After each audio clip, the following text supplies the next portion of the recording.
شادی کرے گا تو مہر دے گا، لڑکی شادی کرے گی تو مہر لے گی. حالانکہ ضرورت لڑکی کو لڑکے کی ہے، لڑکے کو لڑکی کی ہے، دونوں کی ضرورت تو برابر ہے. لڑکا مہر دے اور لڑکی لے، کیوں؟ تاکہ یہ معلوم ہو کہ یہ سربراہ ہے، حافظ ناموس زن مرد آزما، مرد کی ذمہ داری ہے. ہم نے اسی ضمن میں پاکستان میں ایک تحریک شروع کی، شادی بیاہ کے ضمن میں. یہ بھی ہمارا بڑا سوشل فنکشن ہے، بہت بڑا، اور اس میں فضول خرچیاں ہو رہی ہیں. حرام کی کمائی ہوئی کمائی جو ہے وہ پانی کی طرح بہائی جاتی ہے. ابھی مجھے ایک صاحب نے بتایا کہ ممبئی میں 2 شادیاں ہوئی ہیں مسلمانوں میں، ایک میں 1.5 کروڑ روپیہ خرچ ہوا، ایک میں 80 لاکھ خرچ ہوا. ہم نے وہاں اصلاحی تحریک شروع کی. ضیاء الحق صاحب نے بھی کوشش کی تھی، آرڈیننس پاس کیا تھا، لیکن یہ چیزیں قانون سے نہیں. آپ کہیں کہ کسی دعوت میں 50 سے زیادہ مہمان نہیں آئیں گے، وہ 100 آ گئے تو جائز یہ ہوگا پولیس والوں کو رشوت کا کھاتا کھل گیا، جو یہ پیسے لے جائیے صاحب. کبھی کبھی وہ پکی پکائی جگہ لے جا کے اپنے تھانے میں بیٹھ کے کھاتے تھے. لیکن قانون سے نہیں بدلتا مزاج. ہم نے کیا طے کیا؟ دیکھو یہ ہے چٹان کی بنیاد. آپ کو بڑی اونچی بلڈنگ بنانی ہو تو دیکھنا پڑتا ہے چٹان نیچے بنیاد زمین کیسی ہے. تو بنیاد کیا ہے؟ آپ سادگی کرو، سادگی کرو، سادگی کرو، یہ واسطہ بے معنی ہے بالکل. اس لیے کہ غریب کی سادگی کچھ اور ہے، امیر کی سادگی کچھ اور ہے. سادگی کے ایک معنی تو نہیں ہے. لہذا کوئی جو ہے راک فاؤنڈیشن وہ تلاش کی جائے. وہ ہم نے کی تلاش. جو تقریب حضور سے صحابہ سے ثابت ہے ضرور کرو، ضرور کرو، ضرور کرو. عضوا علیہا بالنواجذ، اپنے دانتوں سے پکڑ لو اس کو. اور جو تقریب ثابت نہیں حضور سے اور صحابہ سے، یقیناً یہ کہیں باہر سے آئی ہے. یا تو ہمارا خاندانی پس منظر جو ہے، اکثر تو ہندوؤں سے مسلمان ہوئے، وہ سادات ہوں، صدیقی ہوں، فاروقی ہوں، عثمانی ہوں، وہی ہیں جو باہر سے آئے تھے. باقی تو اکثریت یہیں سے، وہ اپنا ہندوانہ پس منظر لے کر آئے. تو جس کا ثبوت صحابہ کے دور میں نہیں، وہ یقیناً باہر سے آئی ہوئی چیز ہے. اس میں پھر سادگی نہیں، اس میں کمی نہیں، جڑ سے کاٹو اس کو. اس بنیاد پر ہم نے 5 فیصلے کیے، ذرا سن لیجئے آپ بھی، اگر آپ کوئی سوشل ورک کرنا چاہیں اس کو عام کریں. نمبر 1، نکاح مسجد میں. حدیث موجود ہے، ترمذی شریف کی روایت، اعلنوا ھذا النکاح واجعلوہ فی المساجد. نکاح کا اعلان عام کیا کرو، مسجدوں میں منعقد کیا کرو. میں حیران ہوتا ہوں کیوں نہیں علماء کرام نے اس کی طرف توجہ دلائی. حدیث ہے. ہاں میں مانتا ہوں ان کا کہنا یہ ہے کہ یہ یہاں جو امر ہے کہ مسجد میں منعقد کرو، یہ امر وجوب کے لیے نہیں ہے، استحباب کے لیے. مستحب ہے یہ کہ مسجد میں. تو بھائی مستحب کیوں چھوڑ رہے ہو تم؟ وہ اس لیے چھوڑنا پڑتا ہے، مولوی بیچارے کی حیثیت ہے ہی نہیں معاشرے میں کہ وہ کہے جناب یہاں آئیے میرے پاس، میں نہیں آؤں گا آپ کے گھر نکاح پڑھانے کے لیے. وہ اپنا رجسٹر بغل میں دبائے بیٹھا سوکھتا رہتا ہے. وہ تو آنی تھی بارات عصر کے وقت، مغرب بھی جا رہی ہے، آئی نہیں، وہ بیٹھا قریب. پہلے 20-30 روپے ملتے تھے، اب 200 300 400 ملتے ہیں. اور کیا ہے؟ میں نے انہیں یاد دلایا، دیکھو شرم کرو. عیسائیوں نے آج تک اپنے چرچ کی اور اپنے پادری کی عزت یہ رکھی ہے کہ شہزادے اور شہزادی کی شادی ہوگی وہ بھی پادری چرچ میں آئیں گے. شہزادے کی شادی ہو رہی ہے تو جو ان کی پارلیمنٹ کے ساتھ ہے چرچ، وہاں شادی ہوگی. وہاں پردہ نہیں ہے، لڑکا لڑکی دونوں آمنے سامنے کھڑے ہو کر قول و قرار کریں گے. ہمارے ہاں پردہ ہے، تو اس لیے لڑکی کے گھر بھی جائیں گے تو لڑکی تو محفل میں نہیں آئے گی. لڑکی کا ایک وکیل ہوگا، وہ وکیل اجازت لے کر آئے گا، 2 اس کے گواہ ہوں گے، اس کے سامنے اجازت لی گئی، پھر وہ نکاح خواہ کو اجازت دیں گے، وہ نکاح پڑھا دیں گے. پہلی بات یہ ہو گئی کہ نکاح مسجد میں. نمبر 2، نکاح کے موقع پر کوئی دعوت طعام نہیں، کوئی ثابت نہیں. دعوت طعام صرف ایک ہے، وہ ولیمہ ہے. اور اس قدر معقول بات ہے، سب باپ اپنے سینوں پر ہاتھ رکھ کر سوچیں اور میری بات سنیں، کیا بیٹی کو گھر سے رخصت کرنے کا وقت جو ہے وہ خوشی کا وقت ہوتا ہے؟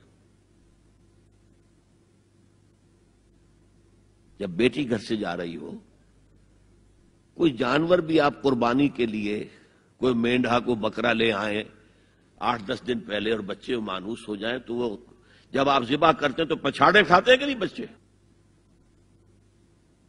اور یہ لخت جگر ہے، نور چشم ہے، 18 20 22 برس گھر میں رہی ہے، وہ جا رہی ہے، خوشی نہیں ہے وہاں، صرف یہ ہوتا ہے اے سائی آف ریلیف کہ ایک ذمہ داری کا بوجھ تھا، اللہ نے آج پورا کرا دیا، اتروا دیا بوجھ۔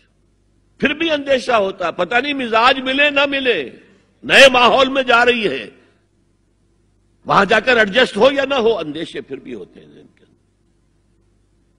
تو ان سے مرغ پلاؤ کھانا اور متنجن کھانا کوئی معقول بات نہیں ہے۔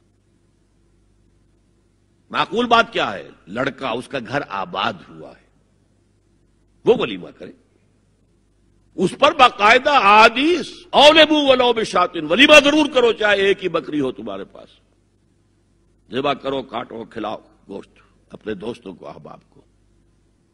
یہاں تک کہا کہ بیسا طعام الولیمہ، برا کھانا ہے ولیمے کا کہ اس میں غریبوں کو نہیں بلایا جاتا۔ ظاہر بات ہے، مسلی کھلانے کے لیے تو ولیمہ نہیں ہوتا، اپنے احباب کو، دوستوں کو بلایا جاتا ہے۔ پھر بھی میں تم سے کہتا ہوں کہ جسے ولیمے کے لیے بلایا جائے وہ اگر نہیں جائے گا تو اللہ اور اس کے رسول کے حکم کی نافرمانی کرے۔ تو جس رسول نے اتنی تفصیل سے حکم دیا ہو ایک دعوت کا، وہ دوسری دعوت میں بھی خیر ہوتا میں بیان کرتا۔ جب نکاح مسجد میں اور کوئی دعوت طعام نہیں تو بارات کا تصور، خلاص۔ بارات کس بلا کا نام ہے؟ قرآن میں تو کوئی ذکر ہی نہیں، عربی میں یہ لفظ ہی نہیں۔ اجتماع طرفین مسجد میں ہوا، نکاح ہوا، لڑکی کو، حضرت فاطمہ کو رضی اللہ تعالی عنہا، کچھ خواتین جا کر چھوڑ آئی تھی اس حجرے میں جو ایک انصاری صحابی نے حضرت علی کو دیا تھا، ان کا تو کوئی گھر بھی نہیں تھا۔